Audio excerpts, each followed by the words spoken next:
बधाइयां। फ्रेंड्स, जन्माष्टमी के दिन लड्डू गोपाल जी का खीरे से जन्म कराया जाता है। अगर आपके लड्डू गोपाल जी छोटे हैं तो खीरे को काट के उसके अंदर लड्डू गोपाल जी को सुला दिया जाता है। आप चाहें तो टोकरी में लड्डू गोपाल जी को लिटा के वहीं पे खीरा रख के फूलों से भी कवर कर सकते हैं। लेकिन अगर आप इतना कुछ नहीं करना चाहते तो बहुत सरल तरीके से भी आप लड्डू गोपाल जी का जन्म करा सकते हैं। उसके लिए हम क्या करेंगे, जन्माष्टमी के दिन शाम को 6 बजे के आसपास हम संध्या आरती कर लेंगे। संध्या आरती जैसे रोजाना करते थे वैसे ही करेंगे। उसके बाद एक डंठल वाला खीरा हम लेंगे। खीरे पे देखिए इस तरह से डंठल होना चाहिए। अगर डंठल वाला खीरा ना मिले तो आप नॉर्मल खीरा ले लीजिएगा। फिर हमें एक सिक्का लेना है। जहां पर लड्डू गोपाल जी विराजमान है वहीं पर हम ये सिक्का और ये खीरा रख देंगे। फिर हम लड्डू गोपाल जी को किसी भी लाल या पीले रंग के वस्त्र से पर्दा डाल देंगे। मंदिरों में भी इसी तरह से पर्दा डाला जाता है, तो आप पर्दा डाल दीजिएगा। शाम को 6-7 बजे तक हमें ये प्रक्रिया कर लेनी है। उसके बाद हम यहां से चले जाएंगे। तो इस तरह से लड्डू गोपाल जी पर पर्दा डाल के हम यहां से चले जाएंगे। फिर रात को ठीक 12 बजे जब लड्डू गोपाल जी का जन्म होगा तब हम यहां पर आएंगे, ताली बजाएंगे, शंख बजाएंगे, घंटी बजाएंगे।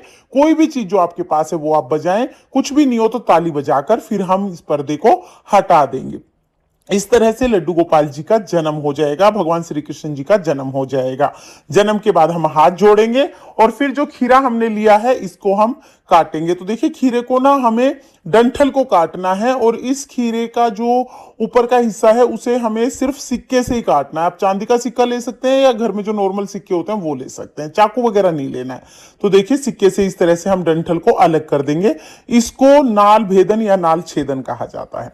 अब जो डंठल वाला पार्ट है ये हम तुलसी जी के गमले में दबा देंगे। तुलसी जी की मिट्टी में हम इसको दबा देंगे। आप चाहे तो उसी समय आप मिट्टी में दबा सकते हैं, क्योंकि तुलसी जी को तो हाथ लगाना नहीं है, गमले में ही दबानी है। आप चाहे तो सुबह दबा सकते हैं।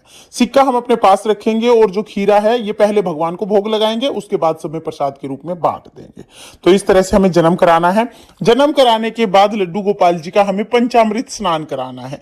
तो देखिए जन्माष्टमी के दिन आप लड्डू गोपाल जी को एक बार पंचामृत स्नान जरूर जरूर कराएं। चाहे आप दिन में करा दें चाहे रात को कराएं, पर एक बार स्नान जरूर कराएं। दोनों बार पंचामृत स्नान हो जाए तो बहुत अच्छी बात है, नहीं तो एक बार पंचामृत स्नान आप जरूर जरूर कराइएगा। दूध, दही, घी, शहद, शक्कर, 5 चीजों से हम स्नान कराते हैं। आप चाहें तो 5 चीजों से अलग अलग स्नान करा दीजिए। आप चाहें तो आप पंचामृत बना के रख लीजिए, 5 चीजों को मिला के रख लीजिए और फिर सबको मिला के एक साथ पंचामृत स्नान करा दीजिए। इस तरह से हम बहुत प्रेम से लड्डू गोपाल जी को पंचामृत स्नान करा देते हैं।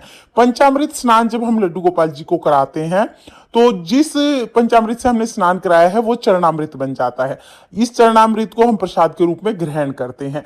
तो अगर आप इसे प्रसाद के रूप में ग्रहण करते हैं तो फूल नहीं डालिएगा, फिर आप तुलसी डाल लीजिएगा। तो इस तरह से हमने लड्डू गोपाल जी को स्नान करा दिया है। अब ये हमारा चरणामृत बन गया है। लड्डू गोपाल जी का हम सुंदर सा श्रृंगार कर देंगे। तो नई पोशाक जन्माष्टमी के दिन हम लड्डू गोपाल जी को पहनाएंगे। और लड्डू गोपाल जी को जब आप पोशाक पहनाएं तो इत्र आप जरूर जरूर लगा दीजिएगा। बढ़िया सा हम श्रृंगार करेंगे। उसके बाद फिर हम लड्डू गोपाल जी का पूजन कर लेंगे। और जन्माष्टमी पर जब आप लड्डू गोपाल जी का श्रृंगार करें तो मोर पंख जरूर लगाएं और बांस की बांसुरी जरूर दें। चंदन का तिलक तो हम हमेशा लगाते ही हैं। तो इस तरह से सुंदर सा श्रृंगार करके फिर हम जन्माष्टमी का पूजन करेंगे। जन्माष्टमी का पूजन कैसे करना है इसकी डिटेल वीडियो चैनल पर आ चुकी है, लिंक मैं डिस्क्रिप्शन में दे दूंगी, आप वहां से देख लेना। तो फ्रेंड्स, जन्माष्टमी के दिन लड्डू गोपाल जी के जन्म की ये सरल विधि आपको कैसी लगी कमेंट करके जरूर जरूर बताना। अगर ये वीडियो आपको पसंद आई हो, वीडियो आपके लिए थोड़ी बहुत भी यूजफुल हो तो प्लीज प्लीज वीडियो को लाइक कर देना। हम महिलाएं घर में तीज त्योहार कैसे करते हैं ये देखने के लिए मेरे चैनल को सब्सक्राइब कर लेना। ये जन्माष्टमी आप सभी के लिए मंगलमय हो। जय श्री कृष्णा, राधे राधे।